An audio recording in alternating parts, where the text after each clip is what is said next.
اللہ اور اس کے فرشتے یصلون علی النبی درود بھیجتے ہیں نبی پر. یا ایھا الذین آمنوا اے ایمان والو, یا ایھا الذین آمنوا صلوا علیہ وسلموا تسلیما, تم بھی درود پڑھو اور کثرت سے سلام پڑھو. تو اللہ اس کے فرشتے تو رحمت نازل فرما رہے ہیں. اللہ کا درود بھیجنا یہ ہے کہ اللہ اپنے محبوب پر درود نازل فرمائے گا, رحمت نازل کرے گا. فرشتوں کا یہ ہے کہ وہ فرشتے بھی ہماری طرح اللہ کی بارگاہ میں عرض کرتے ہیں اللہ محمد پر, ان کی آل پر رحمت نازل فرما. ہم بھی اس طرح کرتے ہیں اللہ محمد اور آل محمد پر رحمت نازل فرما, اصحاب محمد پر رحمت نازل فرما. تو یہ ہمارا درود پڑھنا, فرشتوں کا درود پڑھنا یہ ہے کہ ہم اللہ کی بارگاہ میں عرض کرتے کہ اے اللہ تو محمد اور آل محمد پر رحمت نازل فرما. اور اللہ کا درود بھیجنا یہ ہے, درود پڑھنا یہ کہ وہ درود پڑھتا نہیں ہے بلکہ وہ درود بھیجتا ہے, یعنی رحمت نازل کرتا ہے. اور ہمیں حکم یہ اس کے دیا گیا کہ ہم اے محبوب کی امت, اے ایمان والو, ہم تو اپنے محبوب پر درود بھیجے گئے ہیں. تم بولو یا مت بولو, ہم تو اپنے محبوب پر رحمت نازل کر ہی رہے ہیں. اگر تم کہو گے, تم بھی اگر کہو گے کہ اللہ محمد پر رحمت نازل فرما, تو جو رحمت وہاں نازل ہو رہی ہے تو اس کا صدقہ تمہیں بھی کچھ مل جائے گا, تمہیں کچھ عطا ہو جائے گا. اور کم سے کم درجہ یہ ہے کہ اس کو 10 نیکیاں ملے گی, 10 گناہ ملیں گے, 10 درجہ بلند ہوں گے. اور جتنا زیادہ خلوص اور الہیت زیادہ ہوگی ثواب بڑھتا چلا جائے گا. 10 سے 20 گنا, 20 سے 40 گنا, 40 گنا سے 100, 200, 500, 700 گنا تک ثواب بڑھ جاتا ہے. یہ درود شریف کے لیے خاص نہیں بلکہ ہر عمل کے لیے. اب آپ نماز جمعہ کے لیے تشریف لائے تو ایک بندہ جمعہ پڑھ رہا ہے, اس کے بعد اور ایک بندہ بھی جمعہ پڑھ رہا ہے, لیکن دونوں کا ثواب برابر نہیں. ایک اس کا دماغ پورا کاروبار میں ادھر ادھر پھر رہا پورا, اور ایک اس کے بازو میں ٹھہرا ہوا ہے بس اللہ کی بارگاہ میں رجوع کہ اللہ مجھے دیکھ رہا ہے, اللہ میری کیفیت کو دیکھ رہا ہے, اللہ میرے دل کو دیکھ رہا ہے, میں اللہ کی بارگاہ میں ٹھہرا ہوں اور اللہ کے خوف کے ساتھ ٹھہرا ہوا ہے, اس کا ثواب الگ. اس سے بڑھ کر اور اس سے زیادہ کوئی اللہ کی رضا رضانی کر رہا ہوتا ہے, جیسے تھوڑا تھوڑا کام رکھ میں خدا کی بارگاہ میں ٹھہرا ہوا ہوں, اس کا ثواب اور زیادہ. یہ بڑھتے بڑھتے 700 گنا تک چلا جاتا ہے. تو محترم بھائیوں, ہر نیکی کم از کم 10 درجے رکھتی ہے اور زیادہ سے زیادہ 700 درجہ. اور گناہ کی جب بات آئی تو حضور علیہ السلام کی امت جب تک گناہ نہ کرے کوئی گناہ لکھا نہیں جاتا. اور نیکیوں کا معاملہ یہ ہے کہ جب بندہ نیکی کی نیت کرتا ہے ایک نیکی لکھی جاتی ہے, اور جب نیکی کرتا ہے تو نیکی کا ثواب 10 گنا زیادہ عطا کیا جاتا ہے.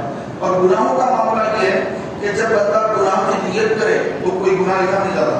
جب گناہ کر لیتا ہے تو 10 گناہ نہیں لکھے جاتے, جیسے 10 نیکیاں لکھی جا رہی ہیں, بڑھتے بڑھتے 700 تک نیکیاں جا رہی ہیں. ایسا نہیں ہے. حضور علیہ السلام کے صدقے میں امت پر اللہ کا یہ احسان ہے کہ ایک گناہ کرے گا تو ایک ہی گناہ لکھا جائے گا, اور گناہ کرنے کے بعد فرشتہ جب گناہ لکھنا چاہے گا, ادھر کا فرشتہ روکے گا, رک شاید توبہ کرے. اتنی مہلت اللہ کی طرف سے عطا ہوتی ہے. لیکن جب بندہ نیکی کر لے, ایک نیکی کا ثواب 10 گنا اللہ تبارک و تعالیٰ اس کو عطا فرماتا ہے. تو یہ اللہ کا بہت بڑا احسان ہے, اللہ کا بہت بڑا کرم ہے کہ مسلمان نیکیاں کرے اور اخلاص کے ساتھ کرے, اللہ کی رضا کے لیے کرے, اس پہ دکھاوا ریاکاری نہ پیدا ہو. اور شیطان یہی چاہتا ہے کہ آدمی جب کوئی نیکی کر رہا ہو اس کے دل میں اس کی نیت کے ساتھ کھیلتا ہے اور نیت خراب کر دیتا ہے کہ دیکھ تیری عبادت کر رہا ہے, لوگ تجھے دیکھ رہے ہیں, تیری واہ واہ ہو رہی ہے, تیری تہجد کی نماز کی واہ واہ ہو گئی پوری, یا تو فیس بک پہ ڈال دے کہ چار لوگ دیکھ رہے کہ تو تہجد گزار بن گیا ہے, نیکوکار بن گیا ہے. اپنی نیکی کا خوب چرچا کر, تیری نیکیاں خوب لوگوں کو معلوم ہو جائے, تاکہ معلوم ہو کہ تو متقی ہے, تو پرہیزگار ہے, تو اتنا تقوی والا ہے, صدقہ خیرات کرتا ہے, نمازیں پڑھتا ہے. تو شیطان یہ چاہتا ہے کہ انسان عبادت نہ کرے, اگر کر بھی لے تو اس کی عبادت میں ریاکاری پیدا ہو جائے اور اللہ کی بارگاہ سے وہ مقبول نہ ہو مردود، یعنی مقبول نہ ہو مردود ہو جائے، قبول نہ ہو، تو یہ شیطان ہمارے ساتھ کھیل کھیلتا ہے. اور اللہ جس کو بچائے وہ بچتا ہے، اور اللہ جس کو نہ بچائے شیطان کے ہاتھ وہ مارا جاتا ہے. میرے پیارے بھائیوں، آج آپ دیکھ رہے ہیں کہ لوگ نیکیوں سے دور بھاگتے ہیں اور گناہوں کے دلدل میں ڈوبے ہوئے نظر آتے ہیں. ان کی زبانوں پر آپ دیکھیں گے تو جھوٹ بھی ہوگا، جھوٹ بولنے والے بہت مسلمان ملیں گے آپ کو، غیبت میں کرنے والے ملیں گے آپ کو، چغلی کرنے والے ملیں گے آپ کو. چغلی یعنی یہاں کی سن کے یہاں لگانے والے کو چغلی کہتے ہیں. غیبت جب دو مل رہے ہیں، تیسرے کی وہ برائی جو اس کے اندر موجود ہے اس کا ذکر کر رہے ہیں، اس کو غیبت کہتے ہیں. اور اس کے اندر وہ برائی موجود نہیں ہے تو اس کو کہتے ہیں تہمت لگانا. مثال کے طور پہ ایک آدمی کالا ہے، وہ کہہ رہے ہیں وہ کالا آدمی ہے، کالا کالا، اس کا مذاق اڑا رہے کالا کہہ کر. تو ایک ہوتا نشان نہیں کے لیے کالا کہنا جس میں اس کی تذلیل نہ ہو وہ جائز ہے، لیکن جس میں اس کی بے عزتی کرنا ہو، کالا ہے، لمبا ہے، ناٹا ہے، چھوٹا پستا خد ہے، کھلا ہے، تو اس طرح ایسی وہ برائی، ایسی ایک عیب جو اس میں ہے لیکن وہ نہیں چاہتا کہ میرا عیب لوگوں کے سامنے جو ہے بے عزتی کے ساتھ میرا عیب اچھالا جائے، وہ نہیں چاہتا. تو اس کی کوئی ایسی بات اس کی غیر موجودگی میں کہنا یہی غیبت ہے. اور غیبت کے بارے میں آقا علیہ السلام نے فرمایا غیبت کرنا اپنے مرے ہوئے بھائی کا گوشت کھانے کے برابر ہے. تو بھائی مردار گوشت کھانا کون کھا سکتا ہے؟ مردار گوشت میت پڑی ہے، میت کا گوشت کوئی کھا سکتا ہے؟ میت کے پاس بعض لوگ ڈر کے جاتے بھی نہیں، ارے پتہ نہیں کیا ہوا، عمر جائے نہیں جائے. لوگوں کا ایک الگ الگ قسم کے لوگ ہوتے، بعض ایسے قسم کے لوگ ہوتے. تو میت کا گوشت کھانا یہ غیبت کرنا میت کی گوشت کھانے کے برابر ہے. مردار بھائی مسلمان، ایک مردار یعنی مسلمان مر گیا، لاش پڑی ہوئی ہے، اس کا گوشت کھانا جتنا برا ہے اتنا ہی برا غیبت کرنا ہے. لیکن افسوس کہ آج غیبت عام ہو گئی اور غیبت کو جو ہے لوگ طرح طرح سے جائز بنا لیتے ہیں. اور اس سے ہٹ کر غور فرمائیے کہ مسلمان جھوٹ بولتا ہے، حدیث پاک ہے جھوٹ جب کوئی مسلمان بولتا ہے، جب جھوٹ اس کی زبان سے نکلتا ہے تو شیطان خوش ہوتا ہے اور فرشتہ وہاں سے چلا جاتا ہے، ملائکہ دور چلے جاتے ہیں، فرشتہ دور چلے جاتے ہیں. 70 ہاتھ 70 میل الگ الگ روایتیں ہیں. تو فرشتہ دور چلا جاتا ہے. کیوں؟ کیونکہ فرشتے کو اس کی جھوٹ کی بدبو آتی ہے، ہمیں نہیں آتی. ہمیں کوئی جھوٹ بولے اس کی بدبو ہمیں نہیں آتی، فرشتوں کو آتی ہے. جب کوئی مسلمان جھوٹ بولتا ہے تو اس کی بدبو کی وجہ سے فرشتے دور چلے جاتے ہیں. فرشتے نہیں ہوتے وہاں پر، فرشتے دور چلے جاتے ہیں انسان کی جھوٹ کی بدبو سے. تو آج جھوٹ بولنا عام ہو گیا کہ مسلمان کو جھوٹ بولتا ہے، دھوکہ دیتا ہے. بھائی اپنے بھائی کو جھوٹ بولتا ہے، بھائی اپنی بہن کو جھوٹ بولتا ہے، دوست اپنے دوست کو جھوٹ بولتا ہے، بیٹا اپنے باپ کو جھوٹ بولتا ہے، اپنی ماں کو جھوٹ بولتا ہے. کاروبار میں تو جھوٹ عام ہے، جب تک جھوٹ بول کے کریں گے نہیں کاروبار چلے گا نہیں، ایسا سہمت آ گئے لوگوں نے. جبکہ ایسا نہیں ہے، جبکہ ایسا کرنے سے کاروبار کی برکت ختم ہو جاتی ہے. تو جھوٹ بولنا قرآن پاک میں اس کی مذمت آئی ہے. اور کیا فرمایا اللہ تعالیٰ نے جھوٹوں کے لیے؟ لعنت اللہ علی الکاذبین، جھوٹوں پر اللہ کی لعنت. اگر کوئی جھوٹ بولے تو اللہ کی اس پر لعنت برستی. لعنت کے معنی کیا؟ لعنت برستی کیا مطلب؟ لعنت کے معنی ہے اللہ کی رحمت سے دور، اللہ کی رحمت اس سے دور ہو جاتا ہے، اللہ کی رحمت اس سے دور ہو جاتی ہے. جب اللہ کی رحمت سے وہ دور ہو جاتا ہے تو پھر وہ شیطان اس کے قریب ہو جاتا ہے، وہ طرح طرح کی برائیوں میں مبتلا ہو جاتا ہے، بلائیات کی بیماریوں میں، اور کئی مشکلات میں پڑ جاتا ہے جس پر لعنت برستی ہے. اور بعض لوگ بلا وجہ لوگوں پر لعنت بھیجتے ہیں. لعنت ہے تم پر، ان کو کوئی بات سمجھ میں نہیں آئی، سامنے والے پہ لعنت بھیج دی، لعنت ہے تم پر. ایسا بولنا منع ہے. کہ پیارے بھائیوں، آقا علیہ السلام نے فرمایا جب کوئی کسی پر لعنت بھیجتا ہے تو وہ لعنت اللہ تعالیٰ سے عرض کرتی کہ اللہ مجھے فلاں بندے نے فلاں بندے کی طرف بھیجا ہے، کیا میں اس کے پاس جاؤں؟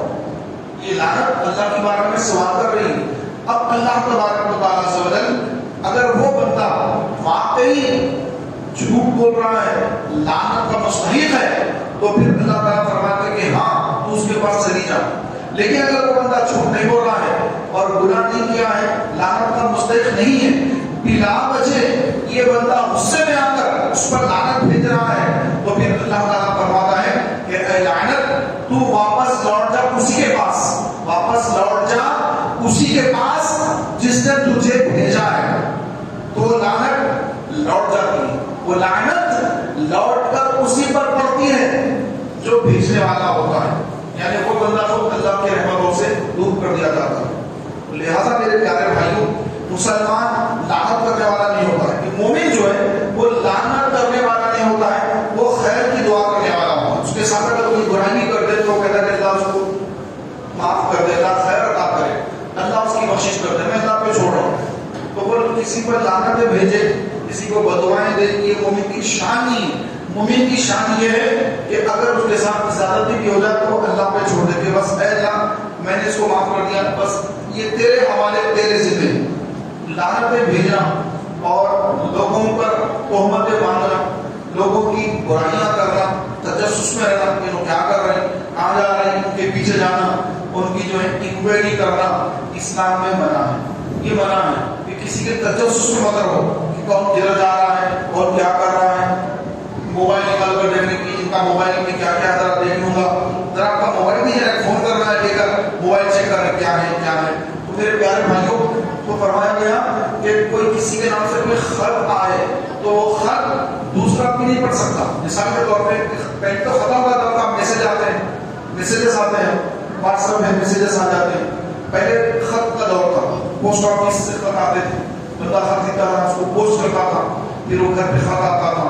لوگ سعودی عرب جاتے تھے تو یہاں سے خط وہاں جاتا، وہاں سے خط یہاں آتا، تو خط پڑھ کے بڑی خوشی ہوتی لوگوں کو۔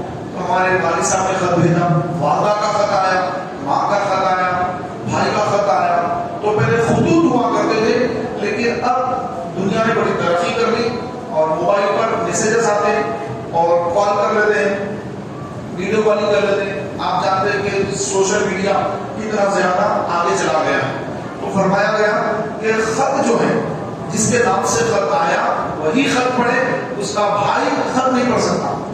ماں کے نام سے خط آیا، ماں خط پڑھے، باپ اور بھائی نہیں لکھ سکتے، کوئی نہیں لکھ سکتے اس کا خط۔ شوہر کے نام سے خط آیا، بیوی نہیں لکھ سکتی، بیوی کے نام سے خط آیا، شوہر نہیں لکھ سکتا۔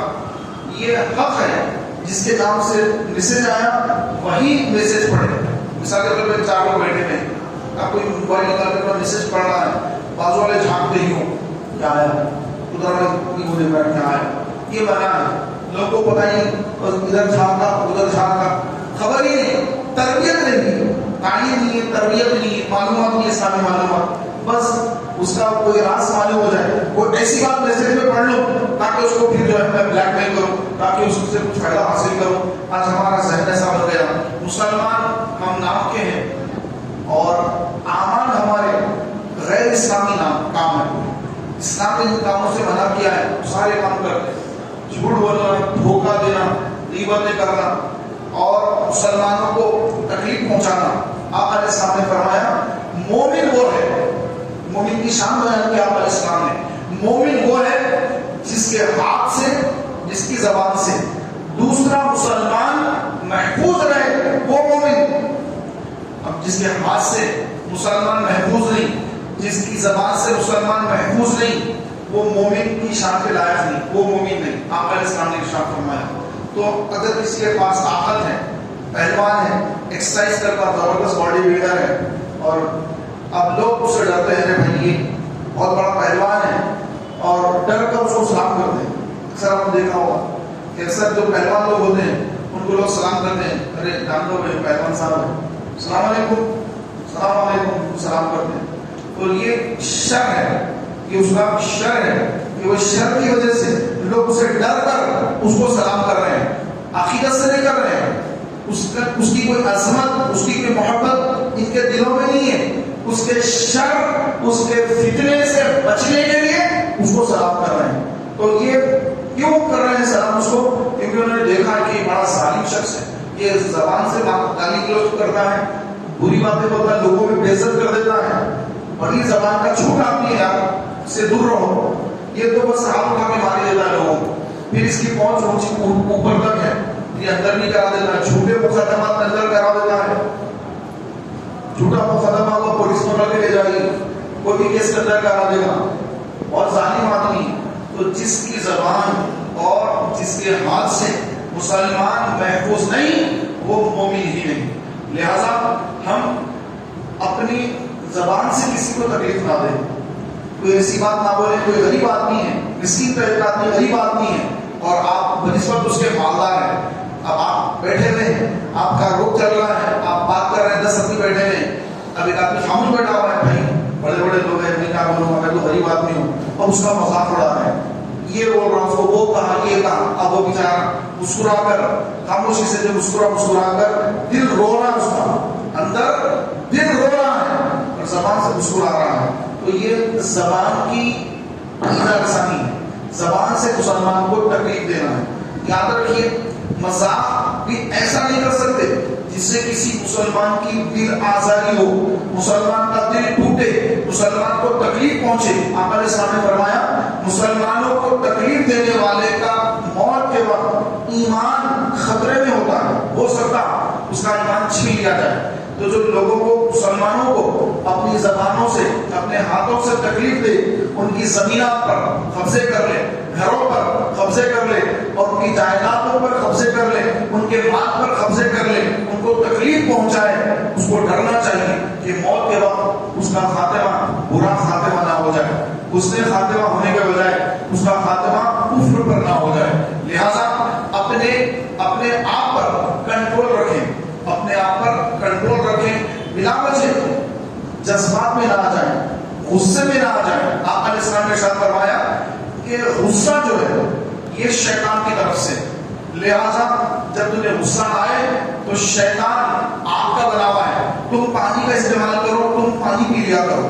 اس بھی کہتے دیکھیں، ارے آپ غصے میں دیکھ رہے آپ پانی پی لیجیے، یہ اسی لیے ہے کہ شیطان، غصہ جو شیطان کی طرف سے آتا ہے، جب شیطان کی طرف سے غصہ آتا ہے، شیطان کہتا ہے کہ جب بندہ کوئی غصے میں آتا ہے تو میں اسے ایسا کھیلتا ہوں جیسے بچے گیند سے کھیلتے ہیں، جب بال ہے، فٹ بال وغیرہ ہے، بچے فٹ بال کھیل رہے ہیں تو کیسا کھیلتے ہیں، بال کو کوئی ادھر مار رہا، کوئی ادھر مار رہا، تو غصے والے آدمی کا حال وہی کرتا ہے شیطان، کہ کسی کو یہ بولا، کسی کو وہ بولا، جو سمجھتا ہے وہ بولتا ہے، غصے میں بعد میں پریشان ہوتا ہے، بعض وقت غصے میں کسی کو طلاق بھی دے دیتا ہے، بعض وقت غصے میں کسی کو گالی بک دیتا ہے، بعض وقت غصے میں کسی کو یہ انام شراب بک دیا، بعد میں اس کو بڑی قیمت چکانی پڑتی ہے اس غصے کی۔ تو پیارے بھائیوں، آقا علیہ السلام نے فرمایا جب تمہیں غصہ آئے تو تم کھڑے ہو، بیٹھ جاؤ، پانی پی لیا کرو، اور بیٹھے ہوئے ہو تو لیٹ جاؤ، زمین سے چمٹ جاؤ۔ یہ شریعت کا حکم ہے کہ آدمی زمین سے چمٹ جائے تاکہ اس کا غصہ ٹھنڈا ہو جائے۔